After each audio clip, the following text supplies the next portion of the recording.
오늘은 고난주간 한가운데 바로 예수 그리스도의 십자가의 죽으심을 기억하는 성금요일입니다. 그래서 저녁에도 우리 성금요일 예배로 또 함께 예배를 드리게 됩니다. 이 성금요일은 이 고난주간 물론 사순절 전체 아니 우리 예수 그리스도의 믿는 우리에게 가장 복되고 귀한 날입니다. 그러나 가장 동시에 슬프고 그리고 절망적인 날이 바로 오늘 성금요일입니다.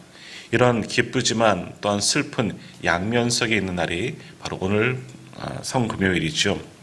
그래서 영미권에서는 성금요일을 굿 프라이데이라고 그렇게 표현합니다. 근데 예수님께서 고난당하시고 죽으신 날이 굿 프라이데이, 좋은 금요일 이렇게 직역으로 하면 되겠지만 그렇게 해석할 수가 있느냐 반문할 수 있겠죠. 그러나 다시 역설적으로 생각해 보면 구원받는 우리 입장에서는 정말 굿 프라이데이입니다. 예수님께서 십자가에서 돌아가심으로 말미암아 오늘 우리가 구원을 얻을 수 있기 때문에 가장 은혜의 금요일이다라고 말할 수가 있는 겁니다. 만일 예수님께서 십자가를 지시지 아니하고 그 위에서 죽지 아니하셨더라면 그저 이 땅에 오셨더라도 그대로 십자가 없이 하나님 나라로 가셨다면 우리에게는 온전한 구원이 이루어지지 않았을 것입니다. 오직 예수님께서 이 땅에 오셔서 십자가의 고난을 받으시고 죽으셨기 때문에 그리고 부활하셨기 때문에 우리의 모든 죄짐을 다 지고 주님이 죽으셨기 때문에 오늘 우리에게 구원이 임하게 된 줄 믿습니다. 그러므로 오늘 성금요일은 굿프라이데이입니다. 가장 은혜의 금요일이고 이 날이 있었기에 오늘 우리가 구원을 입게 된 줄 믿습니다.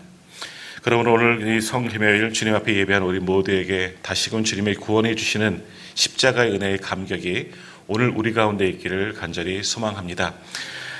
사람들은 참 말은 많이 하지만 여러 가지 이야기를 하지만 그것을 실천하는 것에는 한계가 있습니다.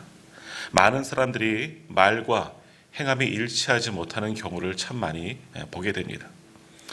만약 어떤 사람들이 자신이 한 말 그대로 다 실천한다면 그러한 사람들은 참 존경받을 겁니다.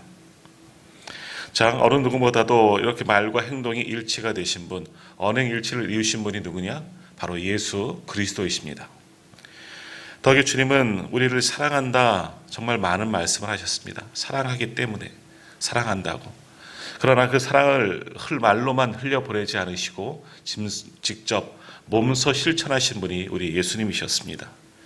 더욱이 주님의 그 사랑의 극치가 무엇입니까? 바로 주님이 지신 십자가입니다. 그 십자가에서 죽으심으로 그 온전한 사랑을 우리에게 실천함으로 다 보여주셨다는 것이죠. 하나님께서 우리 인간을 사랑하시기 때문에 이 땅에 창조하셨죠. 그리고 그렇게 창조되어진 하나님의 형상을 따라 창조되어진 우리를 에덴 동산에서 살게 하셨습니다. 그 에덴 동산을 이끄시고 무엇이든지 원하는 대로 마음껏 누리며 그렇게 살아가도록 만들어 주셨습니다.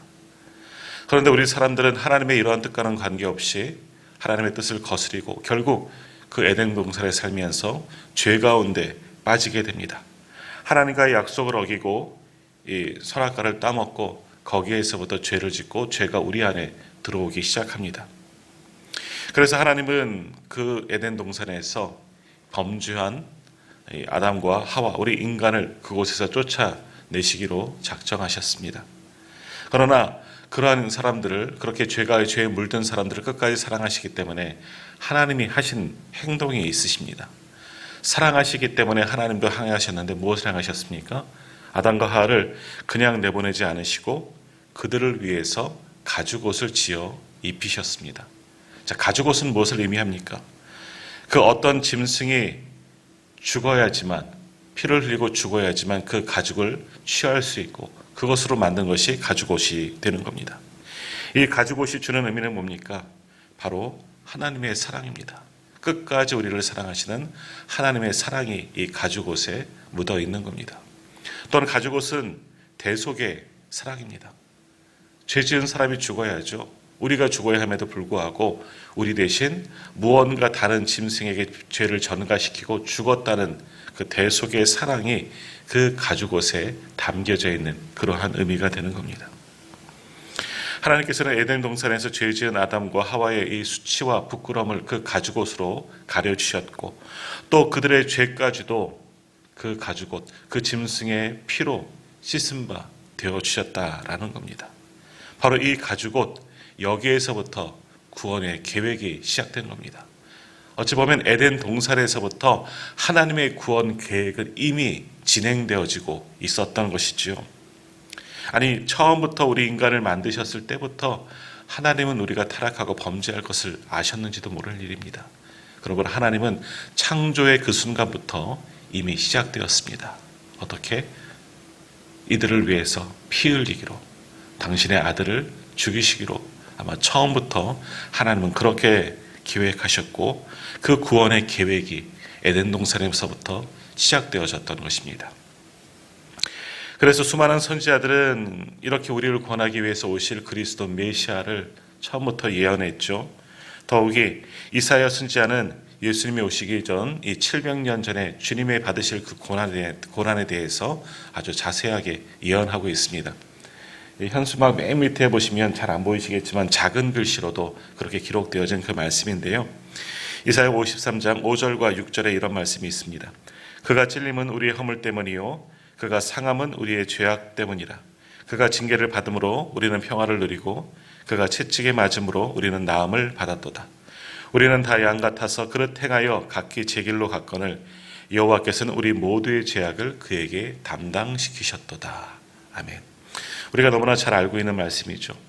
바로 이 예언의 말씀을 또한 성취하기 위해서 주님은 우리 가운데 오셨고 또 이 모든 것을 또 실현하시고자 친히 이 모든 고통을 다 감당하셨다는 겁니다. 더욱이 주님은 우리를 살리고자 하나님의 그 구원의 계획을 가지고 이 땅에 오셨고 십자가 위에서 자신의 생명을 내어주기까지 하나님의 구원의 계획을 실천하신 분이 우리 예수님이십니다. 그러므로 주님의 오심의 목적은 죽기 위해서 오셨습니다. 역설적인 표현이지만 죽으려고 이 땅 가운데 오셨죠. 그러나 단순한 죽음이 아니라 우리를 살리고자 하나님의 사랑의 마음으로 끝까지 우리를 사랑하시는 그 하나님의 사랑 때문에 이 땅에 오셨고 또 그 사랑을 실천하고자 그 사랑을 이루시고자 죽으신 분이 바로 우리 예수님이십니다. 그러므로 주님은 모든 말씀을 이루셨습니다. 자신의 몸으로, 자신의 죽으심으로 그 사랑을 실천하시고자 우리를 위해서 죽으셨습니다. 더욱이 죄인된 우리가 죽어야 하지만 그 모든 인류의 죄를 다 지시고 그 십자가 위에서 대속의 죽음을 죽으셨던 것입니다. 자, 오늘이 바로 그렇게 우리를 위해서 죽으신 예수님이 죽으신 성금요일이 되는 겁니다. 오늘 우리가 읽은 이 누가복음 본문의 말씀을 보면 예수님이 마지막 십자가 위에서 죽으시는 돌아가시는 그 마지막 모습이 기록되어져 있습니다. 자, 오늘 본문 46절 말씀을 한 번 더 같이 읽어보도록 하겠습니다. 46절입니다. 예수께서 큰 소리로 불러 이르시되 아버지 내 영혼을 아버지 손에 부탁하나이다 하고 이 말씀을 하신 후 숨지시니라. 아멘. 우리는 예수님의 죽으심을 기억할 때마다 큰 은혜를 받습니다. 나 같은 죄인을 위해서, 벌레만도 못한 바로 나와 우리 모두를 위해서, 우리의 죄를 위해서 내가 죽어야 함에도 불구하고 우리를 위해서 십자가에서 대속해 주신 죽음을 죽으신 주님을 바라보면서 큰 은혜와 감동을 받게 됩니다. 그리고 주님이 죽으셨다는 것을 가만히 생각해 보면 참 부끄럽지요.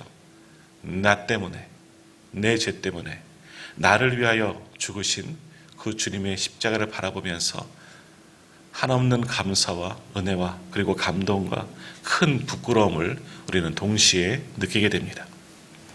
하지만 그것으로 끝내버린다면, 그러한 감정으로 끝내버린다면 정말 십자가의 정신을 다 실천하지 못하는 겁니다. 십자가의 정신은 뭐겠습니까?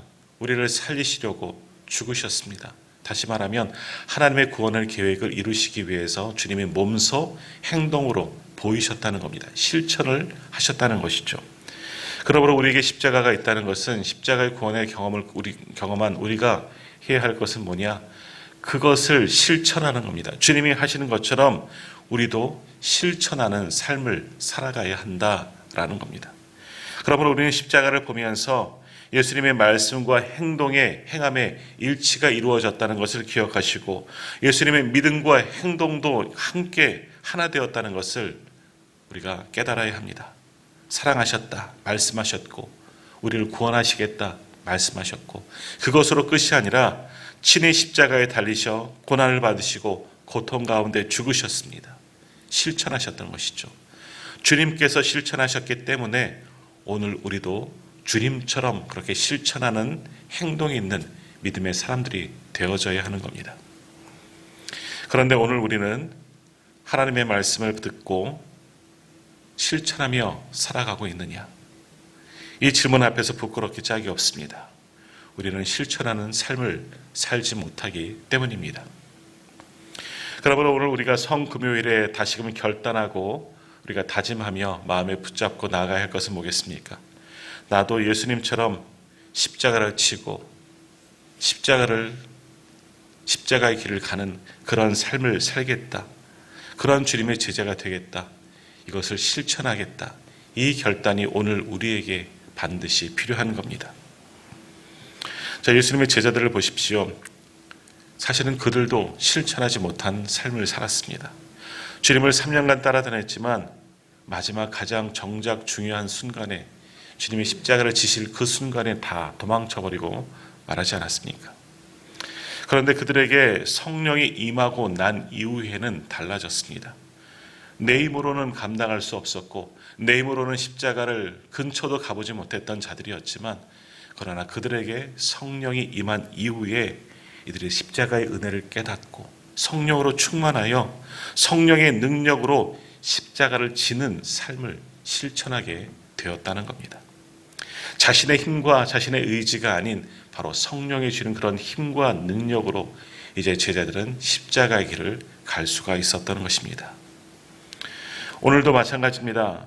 내 힘으로, 내 자아로, 내 뜻으로 우리는 십자가의 길을 갈 수가 없습니다. 왜? 우리는 연약한 인간들이기에 여전히 우리 속엔 죄성의 흔적들이 남아져 있기에 십자가의 길을 거부하고 또 십자가의 길을 가지 못하는 그런 약한 존재들입니다. 내 힘으로는 할 수 없지만 오늘 우리도 성령으로 충만하게 되어질 때 오늘 주님께서 가셨던 그 십자가의 길, 오늘 내게 주어진 십자가를 지고 우리도 주님의 뒤를 따르게 되는 줄 믿습니다. 그러므로 오늘 우리는 성령으로 충만해야 합니다. 다시금 내 속에 내 자아를 다 죽이고 십자가로 내 안을 채우고 예수 그리스도로 채우고 성령으로 거듭나 오직 우리에게 주신 이 십자가의 길을 묵묵히 감당하며 나갈 수 있는 저와 우리 모든 성도님들이 되시기를 간절히 소망합니다.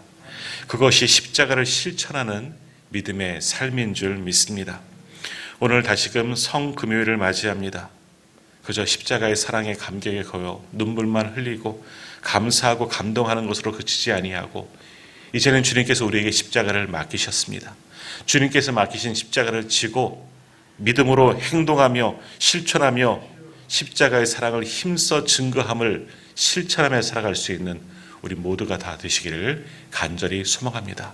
그것이 성금요일을 정신을 받드는 우리 모든 성도들의 삶인 줄 믿습니다. 그렇게 살아가는 우리가 되기를 간절히 소망합니다.